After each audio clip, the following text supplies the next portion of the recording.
Good morning. Good morning. Glad to have all of you here today. We've been preaching through the book of Psalms, so we're actually in Psalm 15 today. And next week, Vinny is going to be preaching, and because I'm going to be gone all week. And so I asked him to, I'll still be here. And so we're looking forward to that. Psalm 15, we're going to be talking about the heart of integrity. That's a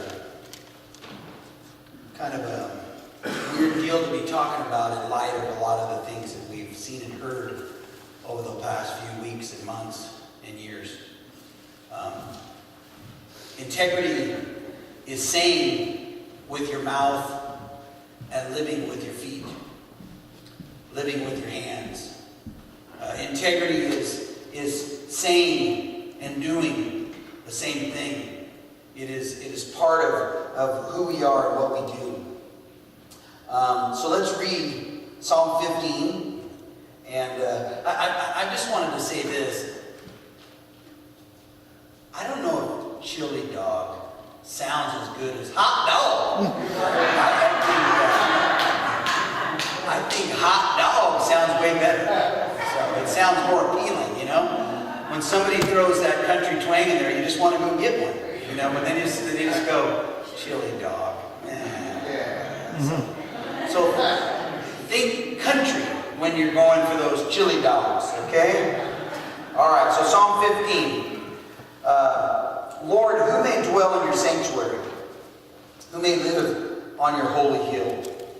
He whose walk is blameless and who does what is righteous, who speaks the truth from his heart and has no slander on his tongue, who does his neighbor no wrong and casts no slur on his fellow man, who despises a vile man but honors those who fear the Lord, who keeps his oath even when it hurts, who lends his money without interest. Usury is interest and does not accept a bribe against the innocent. He who does these things will never be shaken, will never be upended. Let's pray. Lord, we come to you today very grateful and thankful for your blessings, thankful for who you are and what you do, how you have a plan, and how you have this idea for our life. And where it ends, Lord, is glory. Where it ends, Lord, is heaven. Where it ends, Lord, is majesty. It's all the ups and downs and the back and forths and the I can do this and the I will go this way and the I'm not going to follow right now that happens before the end. God, I pray that we would see and know that you are on the throne, that you are in control, that you love us with an unending love, that you are the hound of heaven, that you go everywhere to search us out, to find us, to lead us to the place that we need to go. Never with anything bad in mind for our hearts, never to try to put us out there and laugh at us because we're not accomplishing, never standing back and watching us go through things thinking that it's funny, but always realizing that everything we go through, both good and bad, will lead to our good. So God, I pray that you would help me to preach today with passion and power and boldness. Help me to speak with authority and help me to do it, Lord, in a way that pleases you, unashamedly, and help me to do it as if I never ever get to do it again. In Jesus' name, amen. A few years back, Douglas Aircraft actually was competing with Boeing to sell Eastern Airlines its first big jets. Eddie Rickenbacker was the head of Eastern Airlines. He was a war hero. And he told Donald Douglas that the specifications claims made by Douglas Company for the DC-8 were close to Boeing's on everything except noise suppression.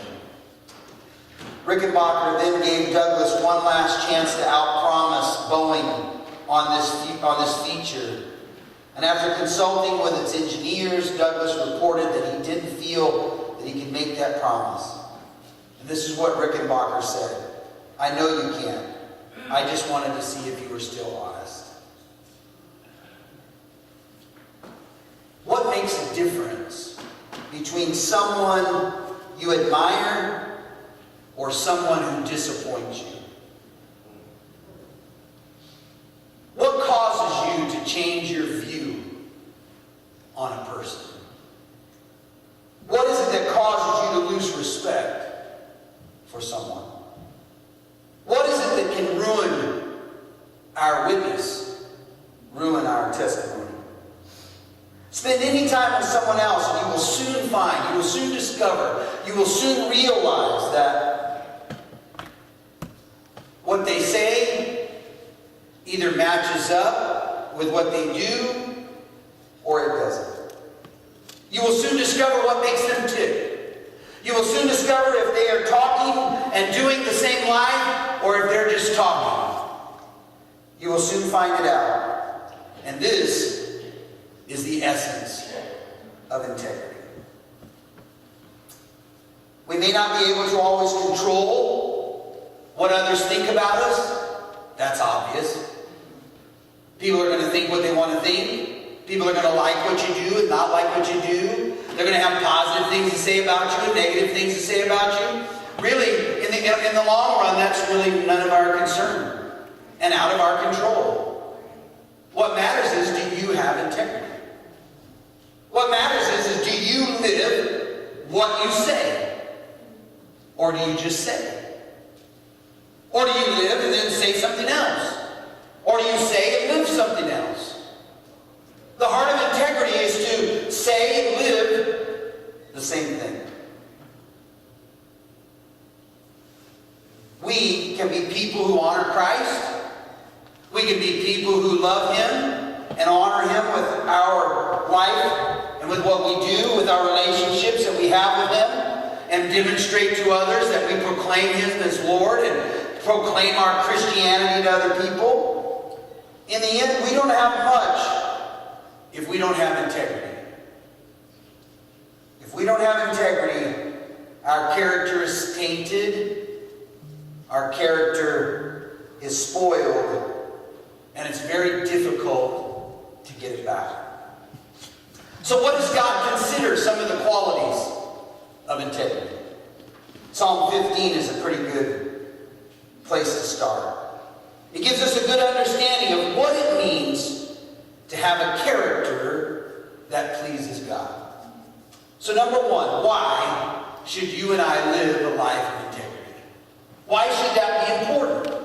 I think over some of the things we've seen on TV recently, some of the things that we've seen in our country, if we could turn around and get into some big gigantic debate on political ideology and what a Democrat believes in and what Republicans are on the right, that's my right. Democrat believes, if we could get into all that, it would bore us to tears and it wouldn't be what we're supposed to do. But when we're talking about people who have integrity, and somebody has a track record of over 35 years, and everybody that is around them says everything good about them, it speaks for itself. When you and I go and we meet people, we find people, and we turn around and we go to somebody's funeral someday, and when we're sitting there at the funeral and we find out and we have people that are getting up and they're talking and they're saying things and they're telling stories and we're laughing and we're doing all these things, we're finding out about, after a person is dead, about their integrity. Which is now too late. But we're finding out if they had integrity, if the words that they spoke and the life that they lived actually matched.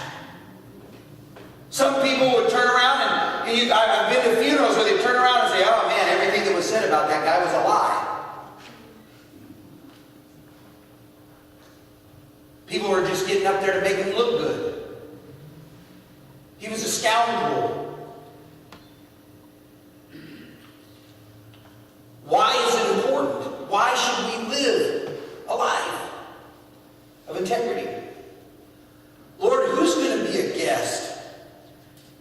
home?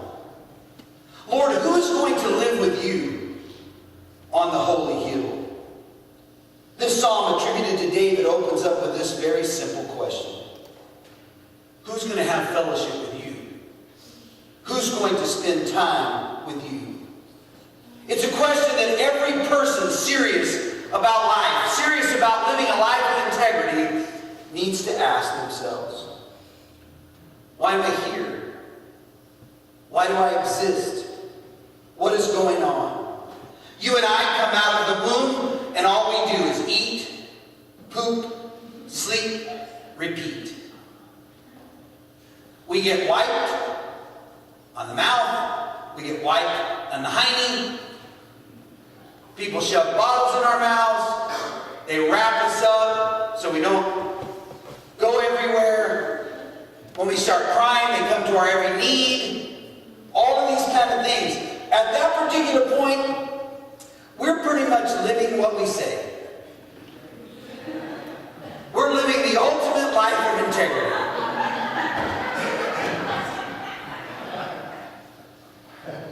This is who I am. You don't like it? See if you can sleep through all this crying. Right? That's what it is. Babies need help. They can't do it on their own. Then we grow up. Kind of. Okay? Those of you that are ladies in the room, you say, we grow up, you don't. And I say to you, shut it. You're not our mom.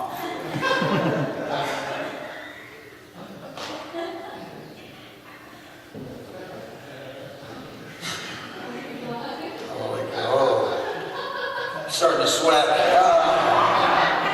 Okay. We get a job. We raise a family. We retire. We spend time with our grandchildren. And we do it all over again. We get wiped. They put stuff on us so we don't go everywhere. And we just sit there and it's the same thing. At that particular point, the ultimate life of integrity. This is who we are. We just burp. You wipe the drool off our face, and you make sure you change our Depends every now and then. That's it. Here we are. We're right back at it. What do I gain by thinking of others before myself?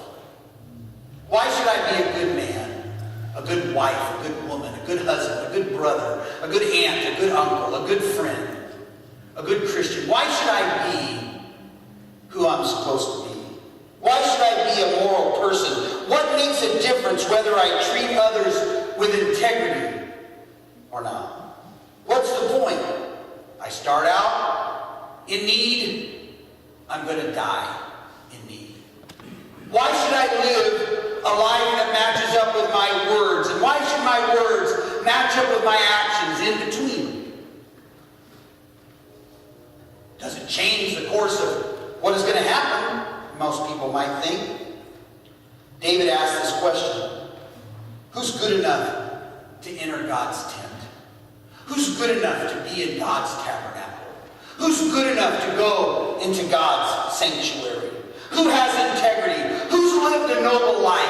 Who's done well enough? Who has a moral existence that's good enough to stand in the presence of God?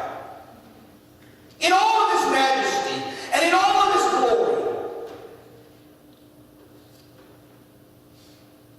the very question is much deeper than we may first realize. Because it presumes that any meaning of life, any person who wants more out of this life, should be wondering where God is in that equation at all. It leads us to ask another question. Why would I want to be a guest in God's home? Why would I constantly and continually want to be in God's presence? It asks even more, what is needed to be there? What allows me to be included in God's family, to have my portrait, my picture in a frame in God's house? What causes me to be able to come into the warmth of God's presence? What must I be like in order to be God's presence. While putting it in the form of a question, it relates to the issue of this question asked by David. This psalm is asking the question about the essence of why you and I are created, why we're here, what we're supposed to do. It asks the question about why it's important that we live a life of integrity. The final answer is given in verse 5, but we're not going to skip all the way to verse 5 because then my sermon would be short and I wouldn't be able to bore you all up for a while. So we're going to go for a little bit longer. David wants you and I to have our interest sparked, and he wants us to look deeper. I don't know if you've ever watched greyhounds race before. Greyhounds race, and they put this fake rabbit, and it's out on this thing, and the greyhounds go, and the guy who's in the booth, he's controlling how fast the greyhounds run. And there was these greyhound races, and the dogs are all running in the right direction. They're trained to chase this mechanical rabbit as it's going across the track, and the guy in the press box is controlling it, and the dogs never catch it. It's always ahead of them. At a Florida track a few years ago, a big race was about to happen. The dogs were all ready to go. They were in their cages ready to go. All the spectators were putting down their last bets because they bet on this nonsense. And here they go, and they're placing their wagers, and at the proper moment the gun went off, and the man in the box pushed his lever, starting the rabbit down the first stretch. While the cage doors flew open and the dogs were getting ready to fly out. The rabbit made the first turn, however, there was an electrical short that caused the rabbit to come to a complete stop, to explode, and to go up in flames. Poof! All that was left was some black stuff hanging on the end of a wire. Their rabbit is gone. Now the dogs are bewildered. They don't know what to do. They don't know where to go. They didn't know how to act. From news reports, several dogs simply stopped running and laid down on the track, tongues hanging out. 2 dogs, still frenzied with the chase, ran into a wall. Another dog began chasing his tail, while the rest of them howled at the people in the stands. Not one dog finished the race. Listen to me and read this. Are we asking the right questions, or are we living life thinking we have the answers? There's some questions you and I need to ask ourselves. Who lives in God's house? Who gets to be in God's presence? Who will dwell with you, God, on your holy hill? What is our purpose? What is my purpose? Why am I here? Why did you call me? Why did you save me? Why do you have me doing this ministry? What am I supposed to be doing? What's the purpose of what I'm supposed to be doing? According to Rick Warren's book, our purpose is to do God's purpose, not vice versa. We're not here to have God do what we want. We're here to do what the purpose that God has set before us. Maybe you and I have not thought about this so much. Maybe the question we need to ask ourselves is, how has the purpose of others shaped our lives?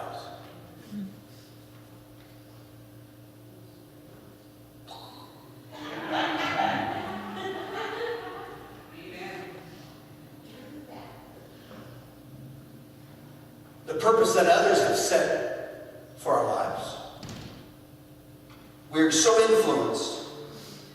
We're influenced by family, by friends, by jobs, by hobbies, by media, by TV, by food, by extracurriculars, things that change the way we can walk and talk because it makes us slur our words, makes us not think clearly.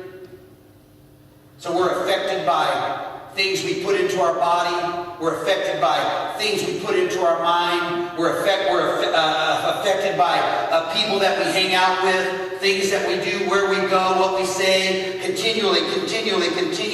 What is the purpose of why you're here? How does it affect your life? Or has other people, other things affected your life? We're all going in a direction, either passively or actively. We're all going in a direction, either in an aggressive way or just pretty much like, hey, you know, like we're all the fawns, hey, yo, right? So number 2, what kind of life must we live? Whoever lives a blameless life does right and speaks honest. These 3 clauses give an overview to us about the life God wants us to live of integrity. What does it mean to live blameless? Does it mean you can never do anything wrong? I hope not. See my face? Anybody here do everything right last week? Bad people! If I ask you that next week, nobody will raise their hand. If I ask you that the following week, nobody will raise your hand. Is that what it means? Does it mean that you can never do anything wrong? Could any of us ever hope to be a person of integrity worth of being in God's presence? To be completely blameless? Can we be people who always do what is right? Is it reasonable that we can go through our entire lives without ever making a mistake? I've talked to some people and they're pretty close. They're pretty close to a mistake-free life. You just ask them. Because it's no mistake that they know that they made no mistakes. Make no mistake about it.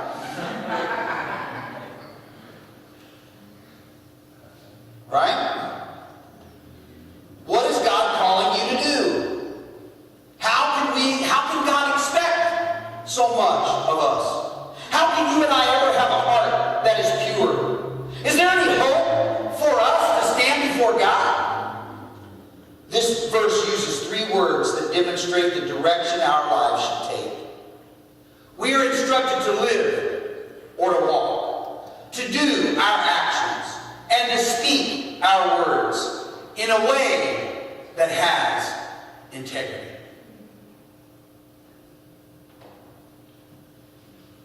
A life of integrity allows us to be close to God. We are to live a life or walk, to live or walk, to do our actions or to speak in a way that has integrity. Being blameless, righteous, and honest in our hearts. Trying to reinforce the same thing. So our question is still before us. How could I possibly live up to that? It's important for you and I to understand that the word blameless has a range of meanings. Often it was used to describe the sacrificial lamb worthy of being offered. It was also referred to a life that is considered not guilty and held to an account. And it refers to that which is undamaged. The meaning that is being used here in this particular psalm defines blameless as one whose heart is completely undivided. Psalm 119, verse 80. May I be fully committed to your statutes, so that I might not be ashamed.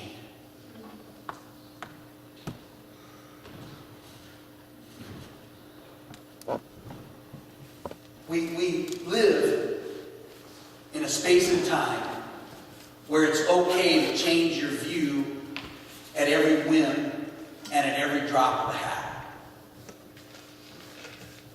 I've been Christian for a long time, since I was 13.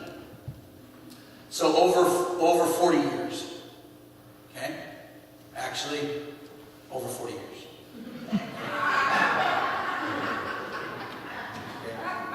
All right? We'll just go, I was going to bump it up, and then I just thought, why bump it up? It's bad enough. Over 40 years. Okay? My opinions and my belief has changed over 40 years. The basic premise, the basic foundation, the basic things that I believe have stayed the same. I believe in the gospel. I believe that Jesus was born of a virgin. I believe that Jesus died on the cross. I believe that Jesus rose from the dead. And I believe that because of the death, burial, and resurrection of Christ, that you and I one day get to rise. And that it's because of his death, not because of baptism. It's because of his death. It's not because of speaking in another language. It's because of his death, not because I give money. It's because of his death, not that I give food. It's because of his death, not that I go to church. It's because of his death, not that I'm a preacher. It's because of his death, his sacrifice, that my sins are forgiven. But what we do in our world is we now get influenced by other people. We get influenced by books we read. We get influenced by people we listen to on TV, heyIpreachsogood.com.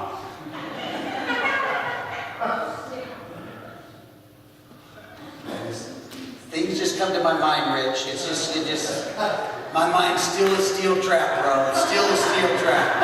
It just pops in there, right? Didn't even write it down.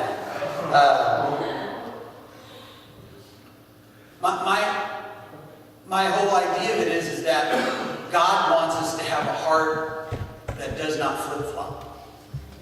When it comes to him, and it comes to the basis, and it comes to the things that matter, the things that are important, the death, burial, and resurrection of Christ, not the clothes that you wear, not the songs that you sing, not the haircut that you have, not the makeup that you wear or don't wear, not the jewelry that you have, not the car that you have, not the house that you live in, not the stuff that you have, not who you know, where you go, where you've been, what you think is the most important thing about you, but whether or not you actually surrendered your heart and life to Christ. And you have a relationship to him. A life of integrity is one that is completely undivided and has no other focus. Not on my career, not on my cars, not on my golf game, not on my beachfront property, not on my bank account, not on what my family says, not on what my husband says, what my wife says. My focus is completely on him. And he takes care of everything else.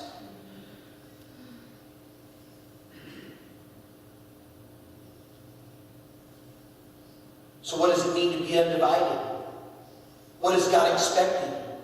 If we're to live a life that's not distracted concerning with things more than him. There's a story about Yogi Berra, who used to be a catcher for the Yankees. Yogi Berra was catching, and Hank Aaron, the old home run king, came up to bat. And Yogi was telling him, said, hey, you need to have your bat right. You need to turn the actual the logo, turn it to face you. So, and he kept saying it over and over again. You're holding it wrong. You're supposed to be able to read the trademark on the bat. He didn't say anything. The next pitch, Henry Aaron hit it into the left field bleachers. As he was rounding the bases and he crossed home plate, he looked at Yogi Berra and he said, I didn't come up here to read.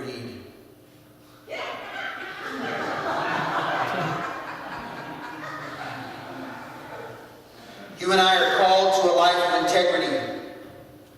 It's not an option. It's not an option of whether or not you and I live a life of integrity. Every person who's called by God is called to have integrity. Called to be blameless. Called to not have our heart undivided. Called to have our focus set on him and not something else. You and I need to search the scriptures regarding the focus of our lives. And what do we find? He said, fix your eyes on who? Jesus, the author and finisher of our faith. He tells us the dangers of embracing the ways of the world. And the Bible admonishes us about getting caught up in the purpose of others. We're called to this life of integrity. That kind of life seeks to keep our eyes fixed on Christ. So how do we do it? How do I live this life of focus? How do I live this life with my heart not being unbent? That's not bending. He who does not slander or do harm to others or insult his neighbor.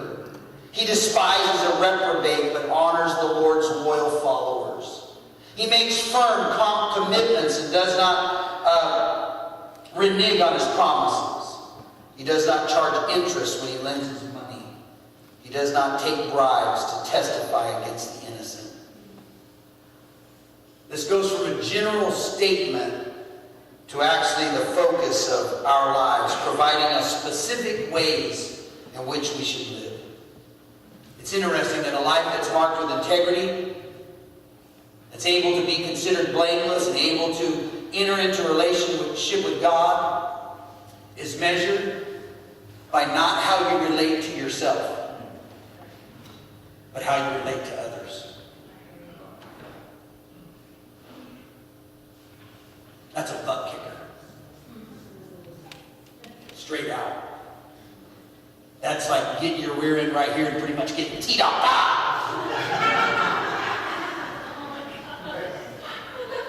No, seriously. Because this whole world, this whole thing, this is all about me, man. This is about what I get. Where's my mansion? What am I going to get out of this? I've been giving up. I've been doing all this stuff. What am I going to get? When this has never been about you, it's never been about your wife, it's never been about your husband, it's never been about your kids, it's never been about your church, it's never been about the pastor. It's been about your relationship to Christ and then how you relate that to other people. If you live a life of integrity or not. We're given numerous instructions on how we need to conduct ourselves.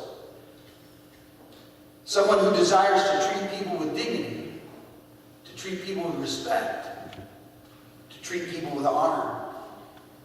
We're instructed to be people who do not slander, who do not talk bad about other people, who do not constantly gossip about other people, who do not cause harm to the reputations of others, no matter even if it's true. It's not your place or my place to spread even truth sometimes about other people. I knew that wouldn't get a hand clap. But anyway, the whole... it's interesting that the other meaning of the Hebrew word ragal is that of explore or spy in a covert manner. How often is gossip something where we try to find out information and make conclusions just the same as a spy? What can I find out so I can tell somebody else? Slander, gossip, backbiting, talking about people, all it does is cause problems. What happens to the person when others are telling stories about their values, about their actions, about their motives? How in the world do you know the motives of somebody?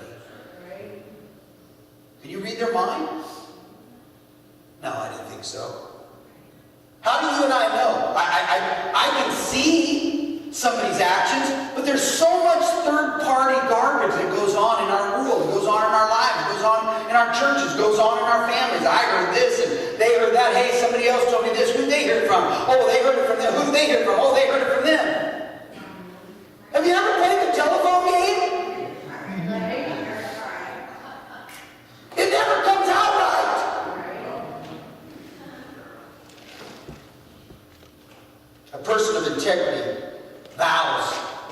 promises not to harm other people,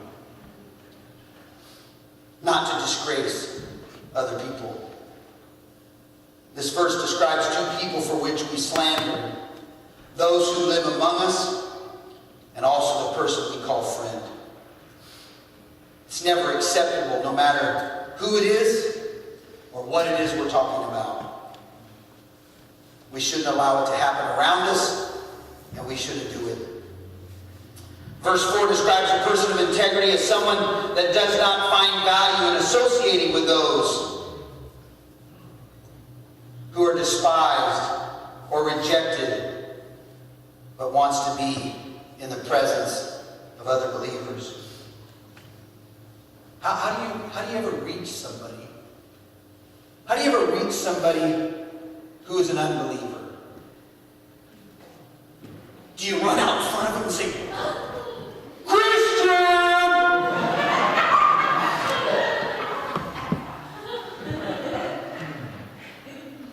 After they turn around and go, weirdo!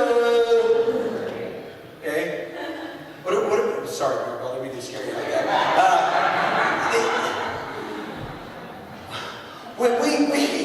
We think we're going to turn around and we're going to put on some kind of Christian costume, and that the costume that we're putting on, that people are just going to rush to it. No, you got to live a life of integrity around people that don't believe. So they know that what you're saying is actually true and honest, and that you actually love them. This is not a world in which we live in which you're going to say things that are going to scare the hell out of people. I mean, people are watching things on TV like The Purge. You know? Like scary stuff, gory stuff. And it doesn't bother them. They're not worried about it. So to try to scare people out of hell into heaven isn't the way to go. How about just loving them? And actually doing your very best to guard their reputation, whether they're a believer or not. That's a person who lives a life of integrity. That's a person who, after 35 years, nobody comes up who really knows somebody and says one bad thing about them. That's a person who, when you go to their funeral and people are standing up there and they're talking about them, the things that they say about them are true. And that when they put on their headstone, loving father, loving husband, good friend, that is true. It's just not a moniker to put on a headstone. Seriously, headstones are really expensive. Don't waste the money if it's not true. Who's it for? You think the guy down from wherever he's at, either looking up or looking down, is going to see the head and says, oh, my family, look, wow, they put up a good guy. No, we put people who are good people for us. So we can see it. So we can be reminded. So what does this mean? We need to be people of the Good Commission. We need to be people that love other people. What the psalm means by despising is that we should think lightly or place little value, not in the person as a creation of God, but in their values, so to speak, of unbelief or actions. The second part of verse 4 states that a person's integrity is one that is concerned for the welfare of others, even to their own demise. It literally says he takes an oath and does not change it, even if it gives him pain. When we make a promise, when we affirm the truth, or we affirm a statement, or we say that we're going to do something, we shouldn't be calling people at the last minute and telling them we can't do it unless we're either going to the hospital or we have a medical emergency or somebody died in our family. When you and I make an obligation, we should keep it. I didn't think I would get a hand clap for that either. No, it's cool. I'm not begging for hand claps. What I'm begging for is I'm begging for us to see the truth in the fact that we always want people to keep their promises to us. We want people to come through. When they say they're going to do something and they don't do it, and we're depending on them. What happens when they don't show? You might not get your hot dog. That might be the person that's handing them out. They didn't even show up, so we just got a bunch of hot dogs just sitting right there in the heater. You know? What's going to happen? You and I promise people stuff, and then we just say for whatever reason, you know what, I don't want to go. So sorry, I can't help. Sorry, I can't do. Sorry. Sorry. So sorry. Sorry, sorry, sorry.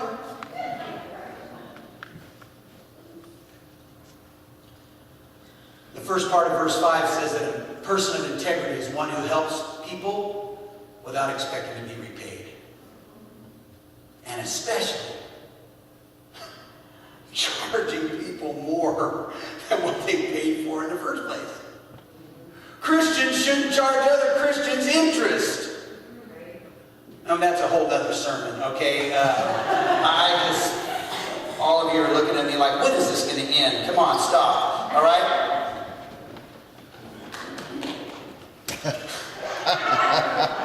That hurt right there. That one really hurt. That one really, really hurt Rich. Okay.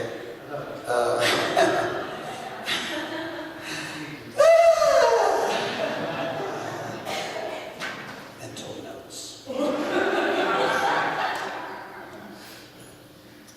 A person of integrity should desire to help other people without finding means to gain out of it. The person of integrity does not do things unless they're doing it with a servant's heart or a servant's attitude. The second part of verse 5 describes the final mark of a person of integrity as a person who does not take a bribe, who does not give false testimony. The bribe described as a gift given to someone to attain a special favor or to get special consideration.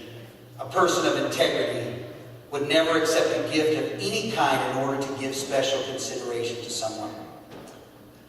I don't know if you've heard the old story about the two men who met on the street. One said to the other, have you heard about Harry? He embezzled the company out of $1 million, $500,000. The other guy said, that's terrible. I never did trust Harry. The first man said, not only that, he left town and took Tom's wife with him. The other man said, that's awful. Harry's always been a ne'er-do-well. The first man said, not only that, he stole a car to make his getaway. Stole $500,000, took Tom's wife and stole a car. The other man said, that's scandalous. I always did think Harry had a bad streak in him. The first man said, not only that, they think he was drunk when he pulled out of town. The other man said, Harry's no good. But what really bothers me, who's going to teach a Sunday school guy Sunday? Jeez.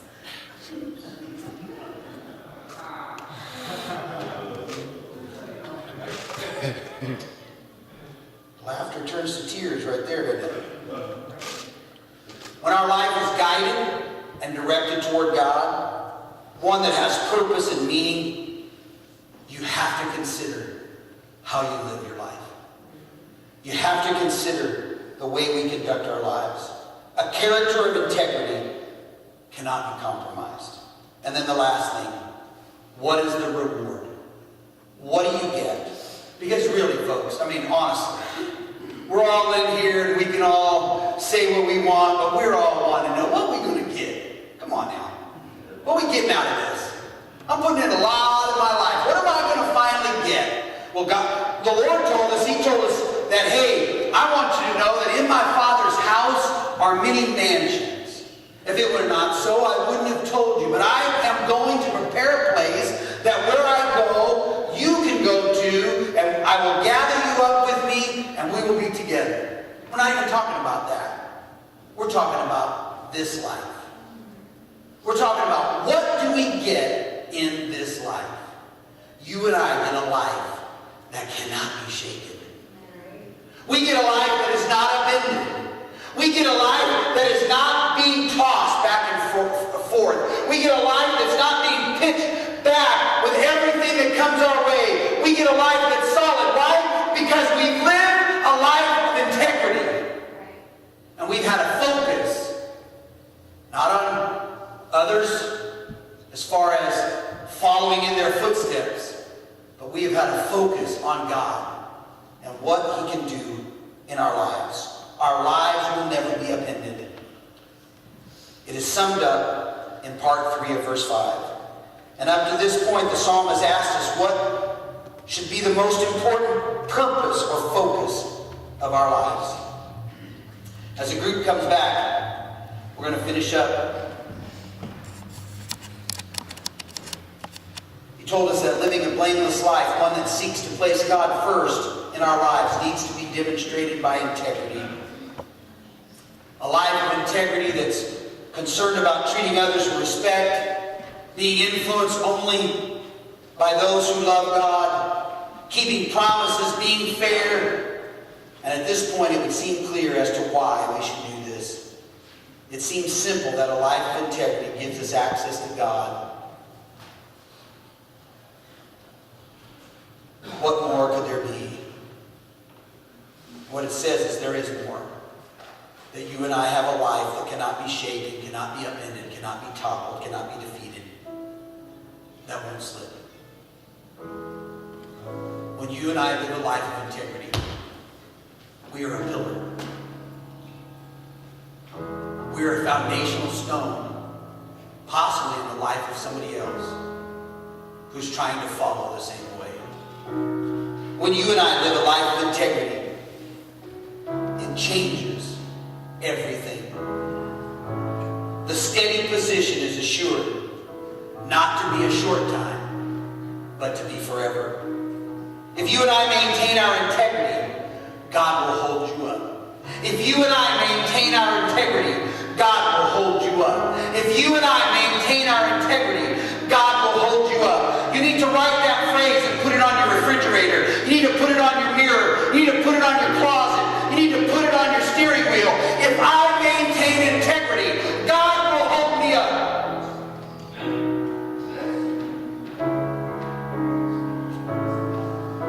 Because I promise you that this world won't hold you up. I promise you that not everyone in your family will hold you up. I promise you that the people around you will not hold you up.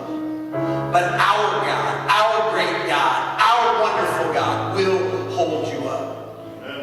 If you live a life of integrity. If you and I maintain a life of integrity, God will hold us up. And when others may try to tear us down, try to falsely accuse us, try to doubt our faith, you and I can stand because we have met the requirements that God has set for us. Hallelujah. A free Christian should act from within with a total disregard for the opinions of others. If a course is right, you and I should take it because it's right. Not because we're afraid, and not because we're afraid not to take it, and not because we're afraid of someone else. And if it's wrong, we should avoid it, as if we would lose everything as a consequence. Integrity. Where are you? How do you live? What do you do? What do you say? How do you walk? How do you talk? What do you do? It's your choice. God is asking you, and having you ask the question, who will live on God's holy hill? Who will be in His presence? Father God, I love you. I thank you for who you are. I thank you for your presence. I thank you, God, that you take people who are broken and ashamed. You take people, Lord, that have been thrown down and cast out, who've been set aside, who've been told things, that they're no good, that they don't have no place. and that you lift us up. And that you begin in a still small voice, and you begin to rebuild our lives from the very beginning. You created us a new heart. You clean us up from the inside, and you begin to change us on the outside. And you ask us, Lord, to live a life of integrity. You ask us, Lord, to trust. You ask us, Lord, to live, to do, and to say the same thing. Today, God, I place it all in your hands. Every person under the sound of my voice, every person who's here, every person, Lord, who might be fighting with the idea of living a life of integrity, today I pray, God, that they would search you out and get right with you. In the name of Jesus,